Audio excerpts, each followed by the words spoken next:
Իշխանության զավթման կոչի համար մեղադրվող Սամվել Կարապետյանի անունը որպես վարչապետի թեկնածու հնչեց ուժեղ Հայաստանի կուսակցության պաշտոնական շնորհանդեսին։ Փաստորեն իրենց ձևով սա էր, այսինքն Հայաստանի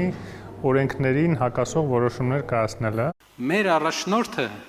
ծնվել է Հայաստանում։ Բայց միայն ծնվել է։ Սամվել Կարապետյանի անունը կապվում է մի քանի երկրի քաղաքացիություն ունենալու հետ։ Ըստ էության կուսակցության պաշտոնական շնորհանդեսին մեր ձևովականները նաև այդ փաստը չհերքեցին։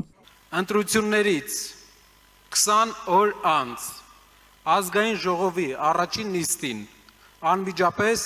հանդես կգանք համապատասխան օրենսդրական փոփոխության որոշմամբ, ժողովրդի վստահությամբ եւ ազգային ժողովի մանդատով, որ թույլ տանք միայն մեկ Հայաստանի քաղաքացիություն ունեցող ցանկացած անձի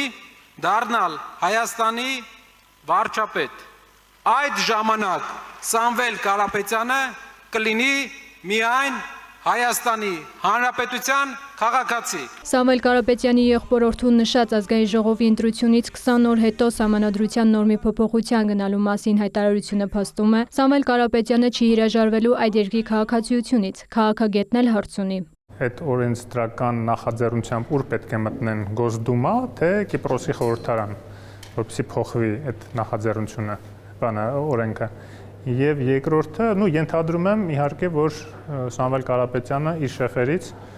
թույլատվություն ստացել է նման առաջադրման համար։ Հայաստանի Սահմանադրությամբ Սամվել Կարապետյանը չի կարող լինել վարչապետի թեկնածու։ Սահմանադրության 48-րդ հոդվածի համաձայն ազգային ժողովի падգամավոր կարող է ընտրվել 25 տարին լրացած, վերջին 4 տարում միայն Հայաստանի քաղաքացի հանդիսացող, վերջին 4 տարում Հայաստանում մշտապես բնակվող յուրաքանչյուր ոք։ Խուրշուդյանի կարծիքով այլ երկրի քաղաքացիություն ունեցող անձը չի գործելու Հայաստանի շահից, պետությունը չէ, որ իրեն մտահոգում է։ Իրենց համար կարևոր է իրենց անձնական բարեկեցությունը, ընտանիք են պահում մարդիկ, քանց ինչ որ պետություն կառուցելը, ինքնիշխան պետություն, որի օրենքները հարգվում են եւ որի ղեկավար է ընտրվում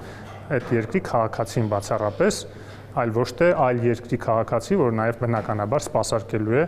այլ երկրի շահերը։ Ըստ քաղաքագետի ուժեղ Հայաստանը չունի ժողովրդի լայն աջակցությունը, թեպետ հողում են անում իրենց անցկացրած տարբեր սոցհարցումներին։ Եթե անգամ ընդդիմադիրները մտածում են, թե Գյումրու սցենարը հնարավոր կլինի կրկնել խորհրդարանի ընտրությանը, Խուրշուդյանի խոսքով սխալվում են։ Ուզում է Գյումրի սցենարով գնան, ուզում է, չգիտեմ, ուրեմն Սիկտիվ կարի սցենարով գնան, իրենք շանս չունեն Հայաստանում։ Մաքսիմում ինչ իրենք կարող էին հույս ունենալ խցկվել խորհրդարան։ Հիմա այս մեկը իր ձևով փակեց այդ հնարավորությունը, իրենց ղեկավարները վերջը բանտում են հայտնվելու, ոնց որ այդ սցենարով հայտնվեց Վարդանիգը բանտում։ Ուրեմն 5-րդ շարասյունը ուզում է խմբերով գնա առանձին, ուզում է միավորված գնա, որևէ շանս չունի Հայաստանում իշխանություն վերցնելու։ Բարեբախտաբար Հայաստանի քաղաքացիները դեռ իրենց արժանապատվությունը չեն կորցրել, որ բռնեն Ռուսաստանի Կիպրոսի քաղաքացին, ինչա թե բարեգործություններ է արել մի քանի հատ, բռնեն բերեն դնեն Հայաստանի ղեկավար։ Ռուսաստանի քաղաքացի Հայաստան գործողված,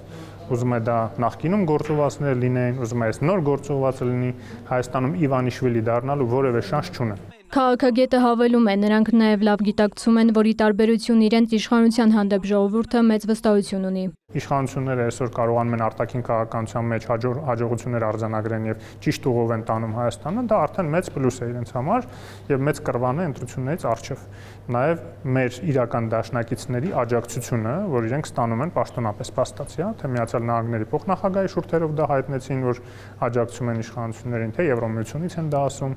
եւ մի անգամ չեն ասել։ Եվ բնականաբար դա Հայաստանի անվտանգության համար էլ կարեւոր է,